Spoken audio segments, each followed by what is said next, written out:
सास ने ना कि मेरी वजह से भैंस बेच दी है, अगर बहू है आ गई है तो सारी जिम्मेदारियां उसके कंधों पे डाल दे, मतलब कि मायके में तो तुम खूब काम करती हो, ससुराल में आके नौटंकी दिखाती हो। और मुझे तो इतना तक भी नहीं पता कि हमारी भैंस कितने में बिची, क्या बिची। और भाई मेरे को इतना गुस्सा आ रहा था ना, कल वेट करके बोल रहे हो, हद होती है। और रुकूंगी, उसके बाद मैंने जॉब करने के लिए जाना ही है। लगभग मई तक मैं प्रॉपर वीडियो बनाऊंगी। उसके बाद क्या बताऊं दोस्तों, इतना गुस्सा आता है ना कभी कभी, इतना गुस्सा जब लोग ना इधर उधर, पता ही नहीं चलता होगा यार। अगर तुमने किसी के पास जाके कुछ भी बोला होगा ना, वो आके बता देता है कि किसने क्या बोला है हमारे पीठ पीछे। हेलो दोस्तों, नमस्कार करते हैं एक नए दिन के साथ नई वीडियो की शुरुआत। और आज की इस नई वीडियो की शुरुआत सुबह के 7:30 बजे के साथ हो रही है। सासू जी चले गए हैं ऋषिकेश। हमेशा ही ऐसा होता है, जैसे ही मेरे मायके से आना होता है तो उनका भी काम होता है इधर उधर जाने का, तो वो चले गए थे कल। और अभी मैंने अपने लिए ना खाना बनाया। मैं बताती हूँ मैंने क्या बनाया आज। यहाँ पे देखिए, आज मैंने बनाई थी अपने लिए आलू मटर और गाजर की सब्जी, जो कि मैंने लगभग सारी खा दी है, थोड़ी सी बची है बस।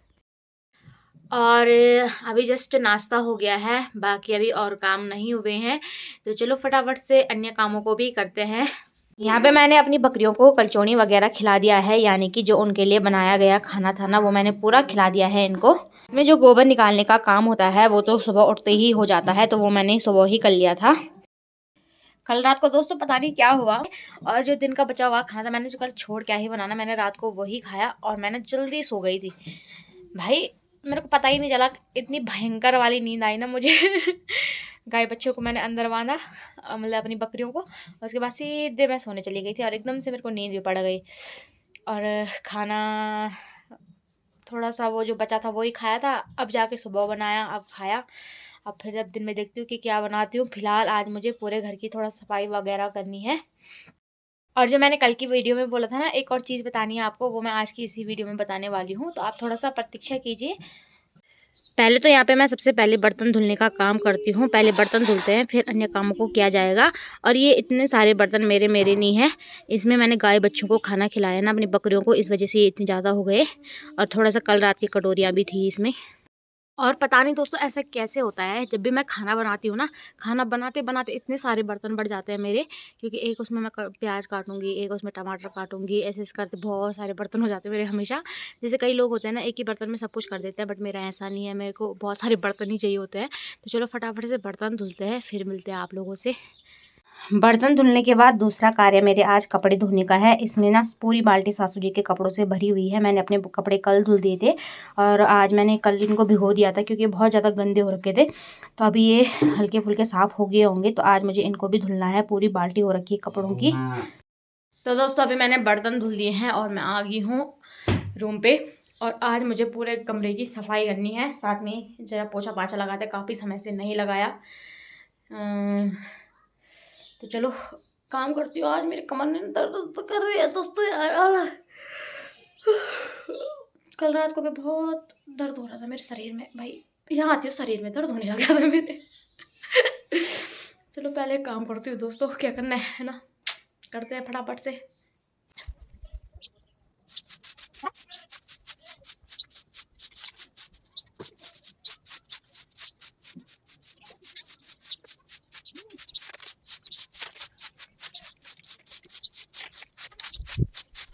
तो दोस्तों यहाँ पे सुबह सुबह हमारी ननद जी भी पहुँच चुकी हैं और इनके चल रहे हैं बोर्ड एग्जाम्स।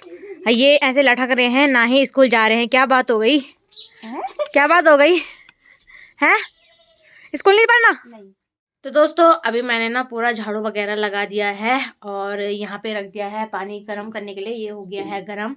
तो थोड़ा ना कपड़ों धुलने के लिए करा मैंने ये, क्योंकि पानी बहुत ज़्यादा ठंडा हो रखा है। तो हल्का हल्का ना, जैसे साबुन लगाते समय गर्म पानी में हल्के मतलब गुनगुने करके डालूंगी, तो फिर हाथ ठंडे नहीं होंगे। फटाफट से मैं कपड़े धुलती हूँ और बाकी काम उसके बाद होगा। तो दोस्तों फाइनली यहाँ पे धुल दिए हैं मैंने सासू जी के सारे कपड़े।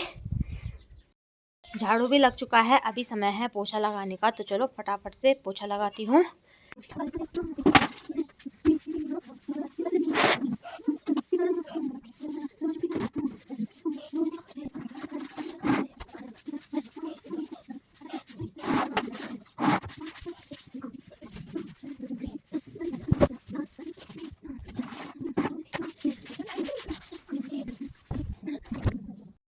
तो दोस्तों यहाँ पे दोनों कमरों का पोछा लग गया है। अभी जाना है, किचन की बारी है, किचन को साफ़ करती हूँ।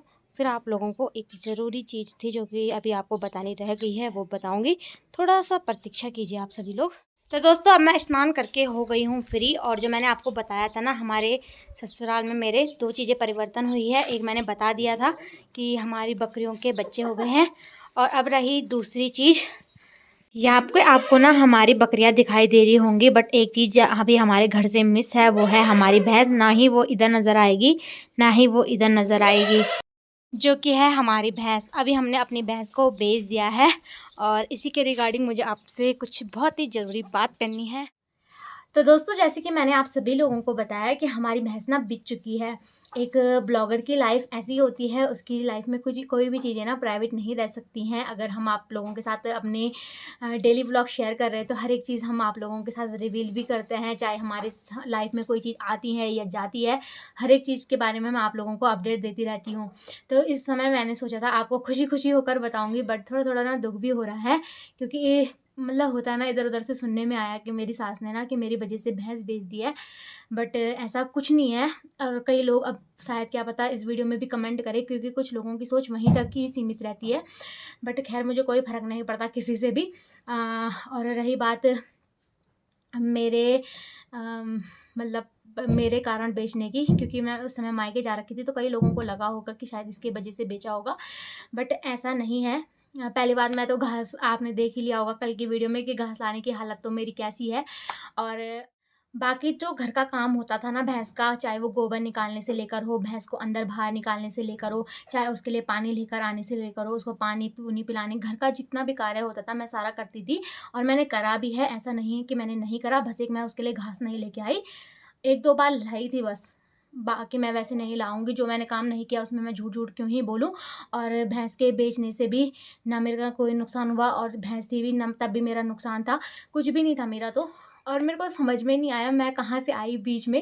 आप मैं ना अब आपको अपने घर का वो बताती हूँ। मेरी जेठानी जॉब करती है, मेरे जेठ जी जॉब करते हैं, मेरे ससुर जी जॉब करते हैं, मैं खुद का काम कर रही हूँ, मेरे हस्बैंड भी अपना काम कर रहे हैं।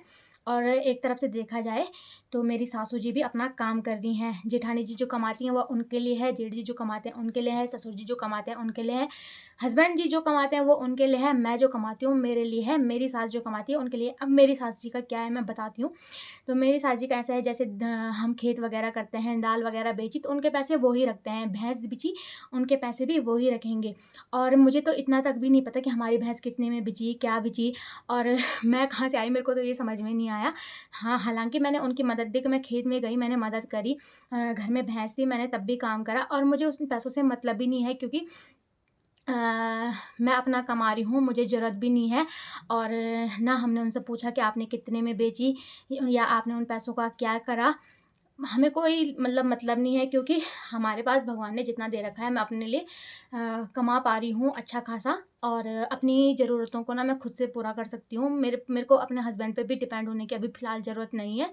आगे का मैं नहीं बोल सकती, बट अभी तक मैं बोल रही हूँ, अभी तक मेरे को ज़रूरत नहीं पड़ी किसी से भी पैसे माँगने की। अभी लोगों को लगता है कि अगर बहू है आ गई है तो सारी ज़िम्मेदारियाँ उसके कंधों पे डाल दें, मतलब घर वालों से ज़्यादा ना बाहर वालों को रहती है भई ऐसे बोलने की। मेरे को तो समझ में नहीं आता। जैसे कि कल की एक वीडियो में मेरे को कमेंट भी आया हुआ था कि मायके में तो तुम खूब काम करती हो, ससुराल में आके नौटंकी दिखाती हो। तो मैं स्क्रीनशॉट भी लगाऊँगी उनका साथ में। तो मैंने उनको यही रिप्लाई करा, अगर मैं नौटंकी करती तो आप आ जाया करो काम करने के लिए। पता है बहुत बार लोग कमेंट करते हैं ऐसे ही कि मायके में तो काम करती, अगर करती हूँ तो मैं अपने शरीर से कर रही हूँ ना, यहाँ भी पहले मैं करती हूँ। नौटंकी की क्या बात है यार दोस्तों, अगर हम वीडियो में कुछ नहीं बोलेंगे तो हम क्या दिखाएँगे आपको? कुछ ना कुछ तो हमें भी बोलना ही पड़ता है, और कुछ ना कुछ काम करेंगे, वही चीज़ें हम आप लोगों को दिखाते हैं। और यहाँ कौन-सा काम था जो मैंने नहीं किया, चाहे वो बकरी चराने से लेकर हो, पानी सारने से लेकर हो, कपड़े धुलने से लेकर हो, बर्तन, झाड़ू, सब कुछ करा है यार, खाना-खुना सब कुछ ही तो करती हूँ। अब इससे ज़्यादा क्या करूँ? बस हाँ, एक जंगल का काम नहीं कर पाती तो उसमें लोग बोल देते हैं कि तुम नौटंकी करती हो। भई नहीं होता मेरे बस का। और भगवान की दया से ऐसा है कि अगर हम ये खेती-बाड़ी भी नहीं करेंगे तो हम अपना चला सकते हैं।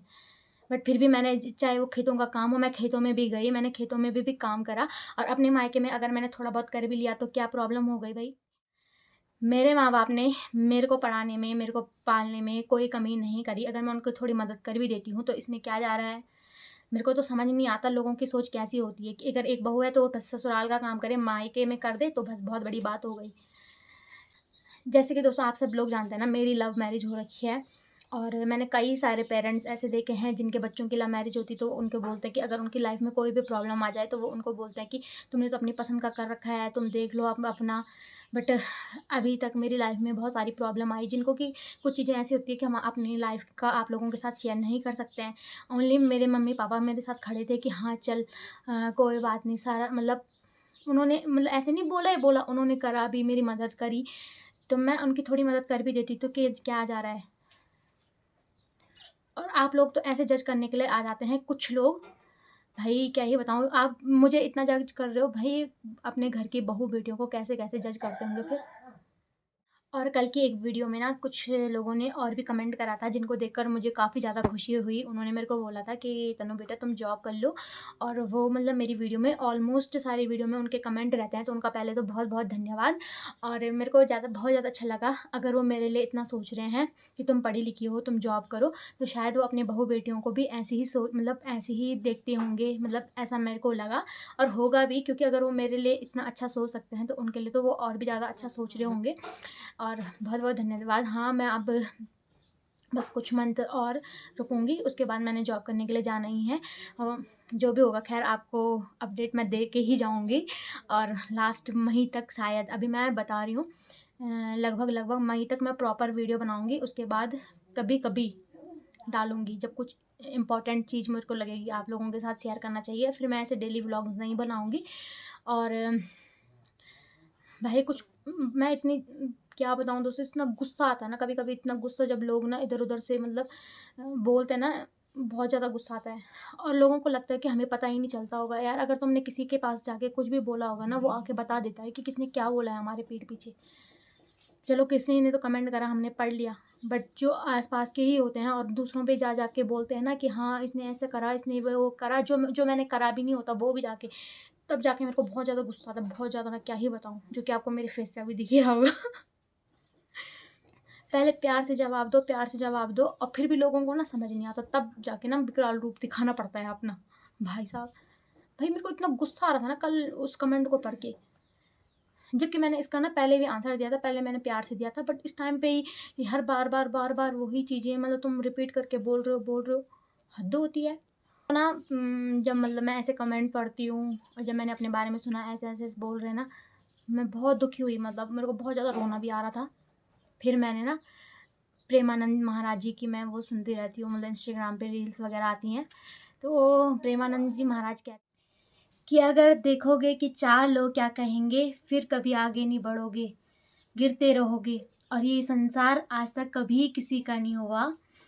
देखेंगे कि अगर आपके पास पैसे हैं, तो आपसे प्यार करेंगे, आपको अपना बताएँगे, और अगर पता चला कि आपके पास 1 रुपए भी नहीं है, तो आपका साथ छोड़ के चले और जिस दिन पता चला कि ये किसी लायक नहीं है, इनके पास पैसे नहीं हैं, तो अगर किसी गली में नज़र आ गए ना, तो अपना सीधा रास्ता बदल लेंगे। तो इसीलिए किसी की बातों से कोई फ़र्क नहीं पड़ने देना खुद पर। बुरा लगता है, इंसान है, बुरा लगेगा, बट उससे अपनी लाइफ़ को मतलब इतना ज़्यादा हर्ट नहीं करना खुद को कि बस हम रो रहे हैं कि यार इसने हमारे बारे में ऐसा क्यों कह दिया। जब तक हम किसी के लिए अच्छा कर रहे हैं, वो तुम्हारी वैल्यू कभी नहीं समझेगा, और तुम किसी के लिए कितना भी कर लो, अगर तुमने एक गलती कभी कर दी या तुमने कभी अपने मन की कर दी, जिससे उसको मतलब उसका भला नहीं हुआ या उसका फ़ायदा नहीं हो रहा ना, वो तुमको हमेशा गलत ही बताएगा। तो मैंने सोच लिया अपनी लाइफ़ में कि नहीं बनना किसी के आगे भी मुझे इतना अच्छा। मैं नहीं चाहती कि कोई मेरे को अच्छा बताए, कोई बात नहीं, मैं जैसी हूँ, जैसी भी हूँ, कोई नहीं। जिस इंसान ने मेरे को पसंद करना था कर लिया, मैं उसके साथ आ गई, और भगवान की दया से उनको मैं ऐसी अच्छी लगती हूँ, और जिसको जो सोचना है मेरे बारे में सोचे, मेरे को कोई फ़र्क भी नहीं पड़ता। इधर कहो, उधर कहो, उधर नीचे कहो, उधर ऊपर कहो, बगल में कहो, कहीं भी कहो, कोई फ़र्क नहीं पड़ता है। कोई बात नहीं, जितना बोलोगे मैं उतनी ज़्यादा स्ट्रॉन्ग बनती जाऊँगी। पहले बुरा लगेगा, धीरे-धीरे ना सुनते-सुनते आदत पड़ ही जाती है। कुछ भी कहे कोई, भाड़ में जाए।